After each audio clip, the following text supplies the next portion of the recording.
Hi guys, welcome to Vega's Mini World. இன்றைக்கி என்ன dish பார்க்க போகிறோன்னா ஒயிட் சீஸ் பாஸ்தா. இதுக்கு தேவையான இன்க்ரீடியன்ஸ் பார்த்தீங்கன்னா ஆனியன், கேப்சிகம், டொமேட்டோ, கார்ன், கொஞ்சமாக பாஸ்தா எடுத்துக்கோங்க, ஆரிகானோ, அதுக்கப்புறம் மைதா, தேவையான அளவுக்கு பட்டர், கொஞ்சமாக சில்லி ஃப்ளேக்ஸும் ஆட் பண்ணிக்கோங்க. டேஸ்ட் இன்னும் கொஞ்சம் ரிச் ஃப்ளேவர் கொடுக்கணும். சீஸை மொசரல்லா சீஸை ஆட் பண்ணிக்கோங்க. ஓகேங்களா? மொசரல்லா சீஸை நல்லா ஸ்வைப் பண்ணி கொடுங்க. ஓகேங்களா? ஒரு பேன் எடுத்துகிட்டு அந்த பேனில் கொஞ்சமாக தண்ணி ஊற்றி நம்ம எடுத்து வச்சுருக்க பாஸ்தாவை அதில் ஆட் பண்ணிக்கோங்க. கொஞ்சமாக salt, 1 tablespoon of oil. நமக்கு பாஸ்தாலே மென்ஷன் பண்ணியிருக்கோம் எவ்வளோ நேரம் நம்ம ஸ்டீம் பண்ணோன்னு.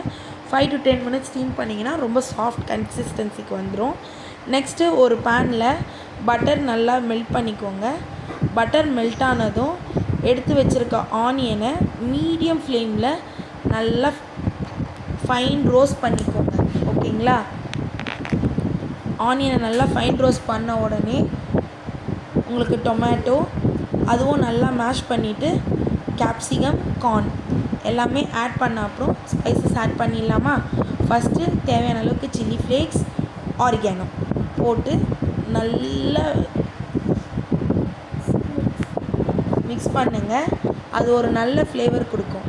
அதை தனியாக எடுத்து வச்சுட்டு அதே பேனில் கொஞ்சமாக பட்டர் விட்டு தேவைப்படுற அளவுக்கு மைதாவை நல்லா மேஷ் பண்ணிவிட்டு கொஞ்சமாக பால் ஊற்றின உடனே ஒரு கன்சிஸ்டன்சிக்கு வரும்.